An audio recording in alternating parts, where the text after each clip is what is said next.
Welcome to the Water Margin Podcast. This is episode 130.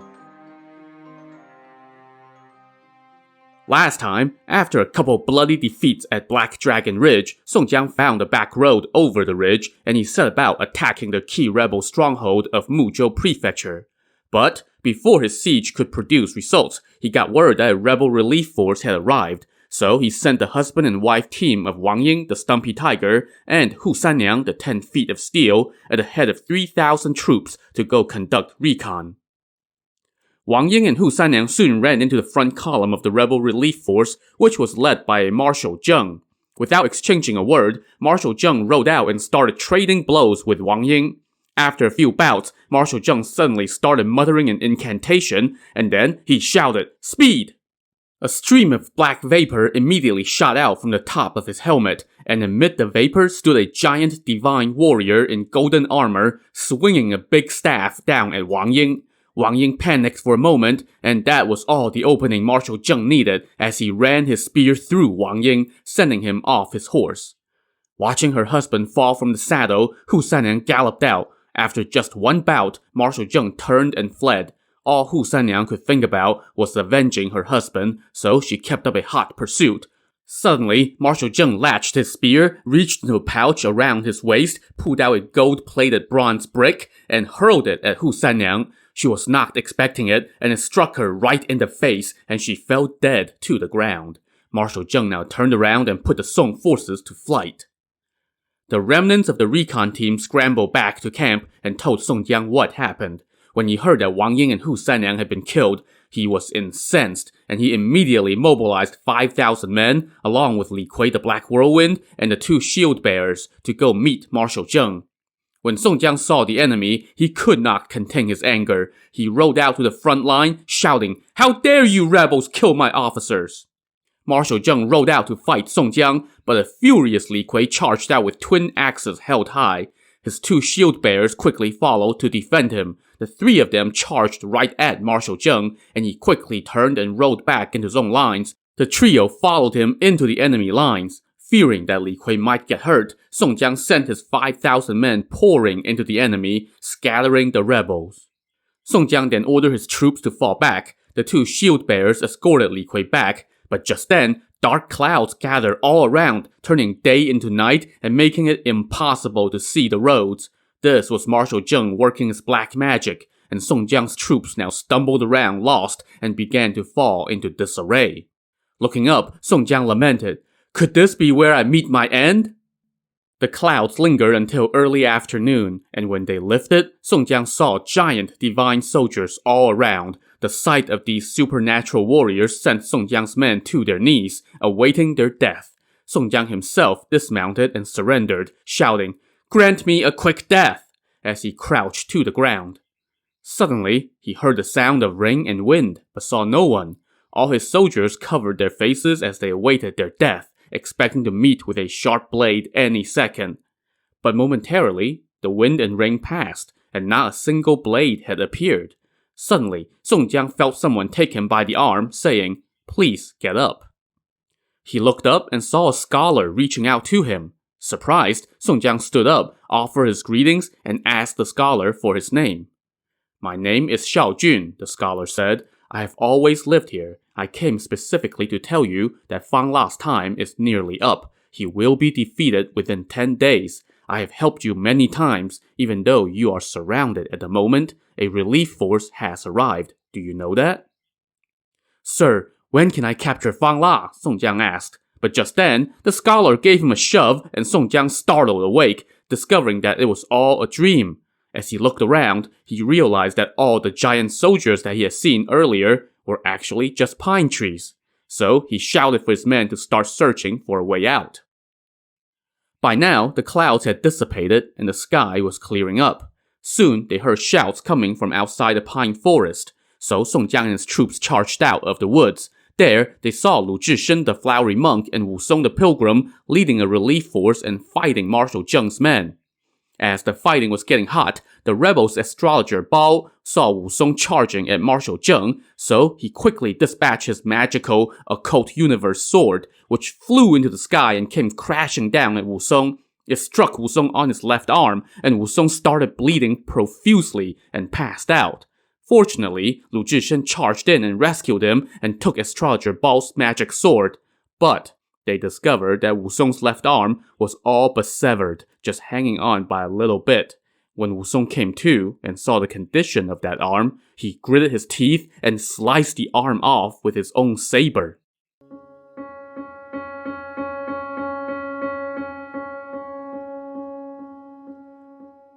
Song Jiang ordered soldiers to help Wu Song back to camp to recover. Meanwhile, Lu Zhishen charged once more into the fray, plunging into the rear of the enemy's forces. There, he encountered the rebel general Xia Houcheng. They fought for a few bouts, and then Xia Houcheng turned and fled, and Lu Zhishen chased him until both men vanished into the hills. While that was happening, Marshal Jiang came at Song Jiang once more. This time, Li Kui and the two shield bearers went to meet him. Marshal Jiang was no match for them, so he turned and fled over the mountainside and across the stream. Li Kui and his posse wanted to show off their skills in front of Song Jiang, so they kept up a dogged pursuit, even though they were in unfamiliar territory. As soon as they crossed the stream, however, 3,000 rebel forces charged out and cut off the rest of the Song soldiers. So it was just basically the three of them in enemy territory. One of the shield bearers, Xiang Chong, tried to turn around, but found his way back blocked by two rebel generals. He called out to Li Kui and the other shield bearer, Li Gun, but they had both gone on ahead in their chase. Xiang Chong tried to jump off the bank of the stream, but was tripped up by a rope. Before he could get to his feet, the rebels swarmed all over him and turned him into mincemeat. Meanwhile, up ahead, the other shield bearer, Li Gun, was chasing Marshal Jiang when suddenly he fell while fording another stream and was immediately riddled by rebel arrows. And now, Li Kui had lost everyone in his posse, and he alone ventured deep into the hills. Behind him, though, came the rebel army from the stream. But suddenly, another army swept in behind that rebel army. This was led by the chieftains Hua Rong the archer, Qin Ming the fiery thunderbolt, and Fan Rui the demon king of chaos. They scattered the rebels and went deep into the hills and rescued Li Kui. But they could not find any sign of Lu Zhishen, the flowery monk. So they had no choice but to turn back and meet up with Song Jiang. When they told him how the two shield bearers had been killed and that they only rescued Li Kui, Song Jiang started weeping bitterly once more. When he did a head count, he found that he had lost a significant chunk of his men, plus Lu Zhishen was missing, and Wu Song had lost his left arm. This was not a good day.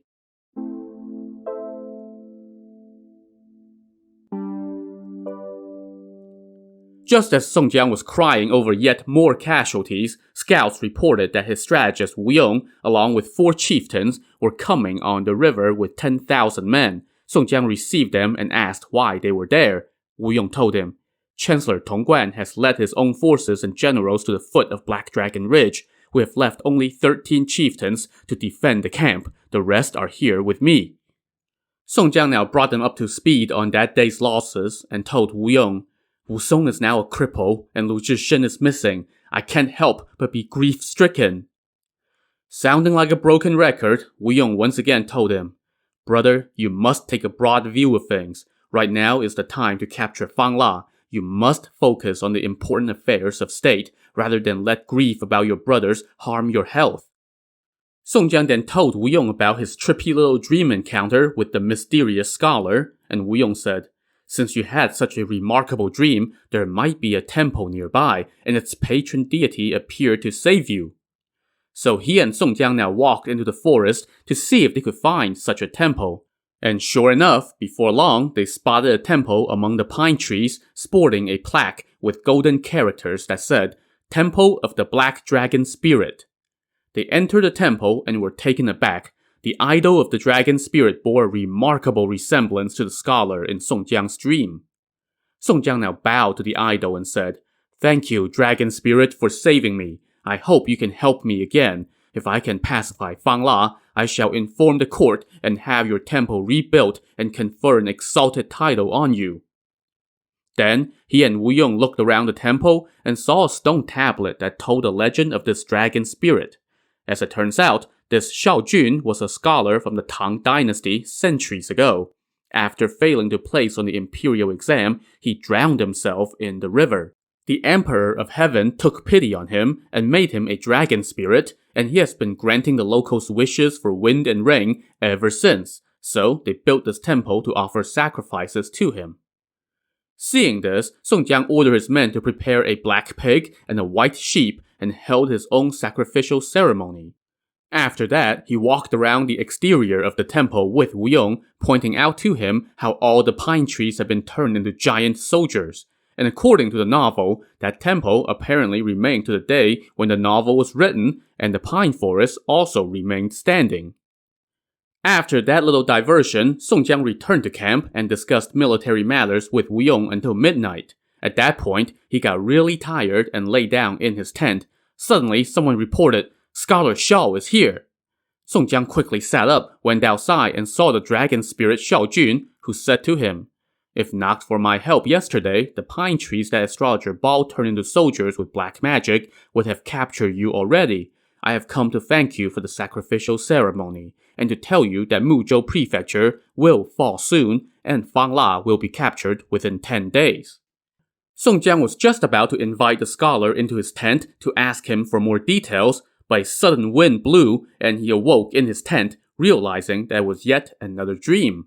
Song Jiang quickly discussed it with Wu Yong, who told him, "Since the dragon spirit has appeared to you again, we should attack Muzhou immediately."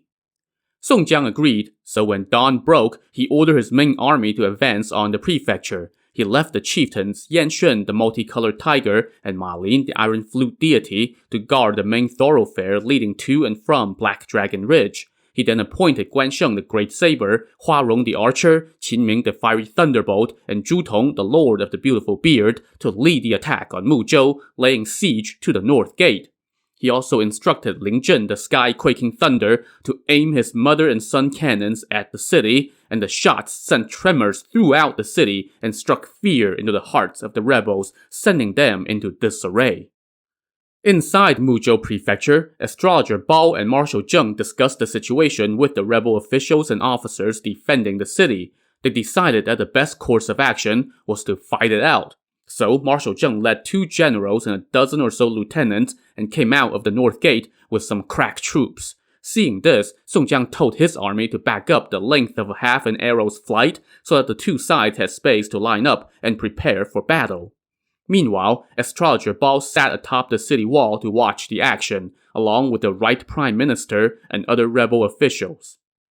On the battlefield, Marshal Jiang and Guan Sheng the Great Saber went at each other. Before long, it was obvious that Marshal Jiang was no match for Guan Sheng, so he got to his usual tricks, muttering an incantation and shouting, "Speed!" Just like before, a stream of black vapor rose from his helmet, and in the vapor, a giant golden armored soldier materialized and looked as though he was about to strike Guan Sheng with his staff. At the same time, dark clouds rose up from the rebel ranks. Seeing this, Song Jiang quickly summoned Fan Rui, the demon king of chaos. So remember that Fan Rui was a Taoist priest, and he had studied under Gongsun Sheng after joining Liangshan. So even though Gongsun Sheng was not there, Song Jiang kind of had the next best thing.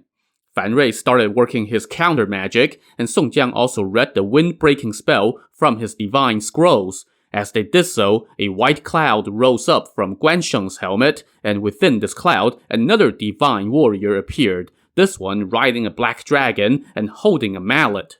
The supernatural soldier now started fighting the giant soldier on the rebel side, while both armies cheered on. After a few bouts, in the heavens, the dragon-riding warrior fought off his foe, while down on the battlefield, Guan Sheng cut down Marshal Jiang. Meanwhile, astrologer Bao saw Song Jiang casting a wind-breaking spell and was just about to get up and respond, but Ling Zhen fired a cannon blast right at him. The shot struck astrologer Bao square on, shattering him to smithereens. The rebels now fell into total chaos, and the Song forces used that opportunity to charge toward the city. Zhu Tong, the Lord of the Beautiful Beard, stabbed the rebel commander in the city to death, while Li Ying, the Striking Hawk, killed another general with one of his throwing knives. All the rebel soldiers atop the wall had fled after seeing astrologer Bao get blasted by the cannon shot, and Song Jiang's forces now poured into the city. They captured the right prime minister and several other officials while slaughtering countless lieutenants. Once the city was in his hands, Song Jiang first burned the palace since, again, you can't leave such artifacts of rebellion around. He took the gold and fabric from the storehouses and gave them to his officers as a reward, and then he posted notices to calm the civilians. But as he was doing a head count, scouts brought an urgent report. Yanshun and Ma Lin, the two chieftains guarding the road from Black Dragon Ridge, were dead. The rebel forces from the ridge came down to fight, and Ma Lin was stabbed by a rebel general, and the rebel commander Shi Bao then cut him in two with one swing of the saber. Yanshun then took on Shi Bao, but was killed by his throwing mallet. The rebel forces were now marching on the city. Song Jiang wailed again at the loss of two more brothers, but he had no time to mourn. He ordered his chieftains to prepare to face the incoming rebel force and to capture the pass on Black Dragon Ridge. His forces marched to the ridge and ran into Shi Bao's army.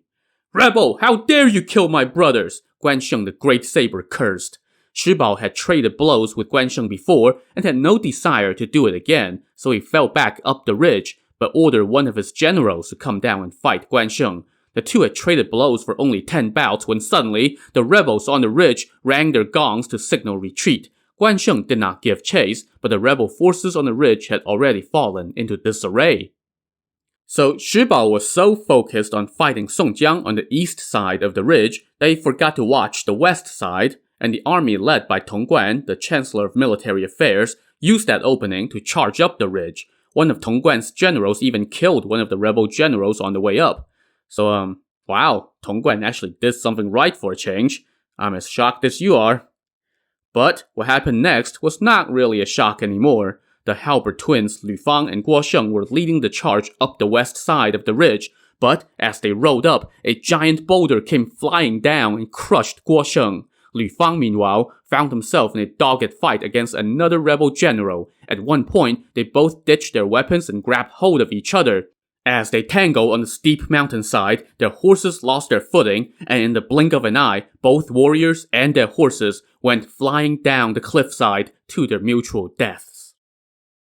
Despite those two losses, however, the Song forces were winning the day. While Tong Guan's army breached the west side, Guan Sheng and the other chieftains fought their way up the east side on foot. As they closed in on the top of the ridge, the rebel commander Shi Bao realized that the day was lost. Not wanting to be captured and humiliated, he slit his own throat, and the pass fell. Guan Sheng sent word of the victory to Song Jiang. Meanwhile, another Song army was attacking the rebel navy around the ridge. Those 4 rebel admirals saw that both the ridge and Mujo Prefecture had fallen, so they abandoned their ships and fled across the river. But on the other side, 2 of them were captured by pissed-off civilians who turned them into the Song forces at Muzhou. The other 2 vanished in the chaos. The victorious Song forces now all headed to Mujo Prefecture. There, Song Jiang welcomed Tong Guan and company. Once they pitched camp, they posted notices to once again reassure the civilians that they were safe. Countless rebels now surrendered. Song Jiang opened the grain stores and distributed their contents to the civilians and allowed them to go about their lives as, quote, law-abiding citizens once more. Then it was retribution time. They cut out the hearts of the 2 captured rebel admirals and offered them as a sacrifice to the slain naval chieftains Ruan Xiao'er and Meng Kang. They also performed services for all the chieftains who were killed in the various battles for Black Dragon Ridge. They also sent all the captured rebel officials to military governor Jiang for execution. Finally, they confiscated all the rebel boats and put them under the command of Li Jun, the river dragon. Still, Song Jiang was devastated once again about the loss of the Halberd twins. He now kept his army in place and waited for Lu Junyi to join them before advancing on the rebel palace at Clearstream County. So let's leave Song Jiang and go back in time a bit and follow Lu Junyi on his mission. He was leading 28 chieftains and 30,000 men toward Shezhou Prefecture along mountainous back roads. Along the way, they passed through an ancient capital before approaching Yuling Pass. That pass was defended by one of Fang La's top generals, whose name was Pang Wanchun. He was a standout archer, and he was aided by 2 lieutenants who wielded strong crossbows and big spiny clubs. They had about 5,000 men under their command. As Lu Junyi's army approached Yuling Pass, he sent 6 chieftains on ahead to lead a scouting party.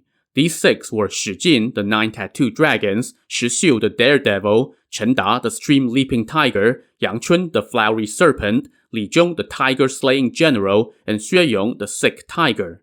They rode out with 3,000 foot soldiers and went toward Yuling Pass. Along the way, they did not encounter any resistance, which made Shi Jin, the 9 tattooed dragons, very suspicious. As Shi Jin and the other chieftains were talking this over, they arrived at the foot of the pass. Atop the pass, they saw a white flag, under which stood the rebel general Pang Wanchun. Pointing down at them, Pang Wanchun laughed and cursed. "You two-bit bandits should have stayed in Liangshan Marsh instead of accepting amnesty from the Song court. How dare you come to our turf to play hero? Have you heard of my name? I have heard that you have a Huarong in your ranks. Tell him to come out and pit his archery skills against mine. Let me give you a taste of my skills first."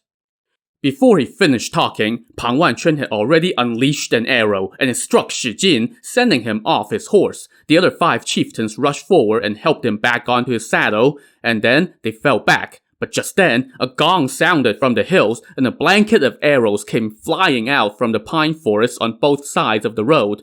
Now, the other 5 chieftains couldn't even worry about Shi Jin, and they all just fled for their lives. But no sooner did they go around the mouth of a canyon, were they cut off by an ambush led by the 2 enemy lieutenants, who showered them with crossbow darts. No hero could survive that kind of onslaught, and before long, the 6 chieftains and most of their men lay dead in a pile at the foot of the pass.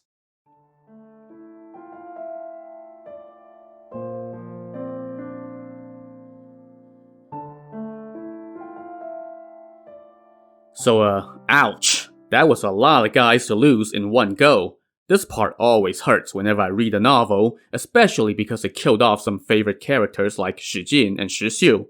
Of the 3,000 foot soldiers, only about 100 managed to escape, and they ran back and told Lu Junyi what happened. Lu Junyi was so shocked that he could not say anything for a long while. His strategist Zhu Wu now said, "Don't be so troubled that you will let it derail our mission. Let's figure out another plan to capture the pass and kill the rebels so we may avenge our brothers." Lu Junyi lamented, "Brother Song entrusted me with so many officers, and yet I have lost 6 of them before winning even one battle, and only 100-some soldiers out of 3,000 made it back. How can I face him at Mujo Prefecture?" Zhu Wu told him, "As the ancients said, terrain trumps timing, but unity with the people trumps terrain. We're all from Shandong and Hebei provinces. We're not used to fighting on water, so we're at a disadvantage when it comes to the terrain. So we must win over the local villagers and have them direct us along the mountain paths." "You're quite right," Lu Junyi said. "Who should we send to find directions?" "In my opinion, Shi Qian the flea on a drum is the best choice," Zhu Wu said. "He can fly over roofs and climb walls. If anyone can find a way, he will." So Lu Junyi sent Shi Qian off into the mountains with a knife and some provisions. Shi Qian walked for half a day, and as evening fell, he saw a flicker of light in the distance. He figured that must be a household, so he rushed toward it. Turns out, it was a small monastery, with lamplight coming from inside. Shi Qian peeked in and saw an old monk sitting on the floor, reciting scripture. Shi Qian now knocked, and the old monk told a young acolyte to open the door. Shi Qian went in and paid his respects. "Sir, please don't bow to me," the old monk said. "There are tens of thousands of soldiers at war right now. How did you get here?" Somewhat surprisingly, Shi Qian came straight out and told the monk, "To be honest with you, I am an officer under Song Jiang of Liangshan. My name is Shi Qian. We have been commanded by the emperor to pacify Fangla. But the rebels on Yuling Pass killed 6 of our generals with arrows, and we have no way to capture the pass, so I have been sent to find another route. I came into the mountains and stumbled upon this place. I hope you will point me in the right direction. If we can find a small path to get around the pass in secret, I will repay you handsomely." The old monk said, "The civilians here have all suffered at the hands of Fangla, and to a man, they all detest him. I am dependent on the local villagers' donated grain, and now all the villagers have fled, and I have nowhere to go, so I had no choice but to stay here. Thank goodness the heavenly troops have arrived. It is a blessing for the people. Now that you have come to eliminate this scourge, I dare not say too much, lest the rebels find out. But if you go straight to the western ridge, there is a small road there that leads up to the pass, but the rebels might have cut it off in recent days. Shichen now asked, does that path lead all the way to the rebel camp? It leads to behind the rebel camp. Once you go down from the ridge, you'll find the road leading to the pass, but the rebels might have blocked it off with boulders, making it difficult to traverse. No matter, Shichen said. As long as there is a road, I'm not worried about them blocking it. I can handle it. Since I have a lead, I will report back to my commander, and we will thank you later. General, please don't tell outsiders that I was the one who told you the way, the monk requested. Of course, I'm a smart guy. I won't reveal your identity. To see if this lead will help Lu Junyi, tune in to the next episode of the Water Margin Podcast. Also, on the next episode, see who else is getting killed off, since we're starting to run out of chieftains here. So, join us next time. Thanks for listening.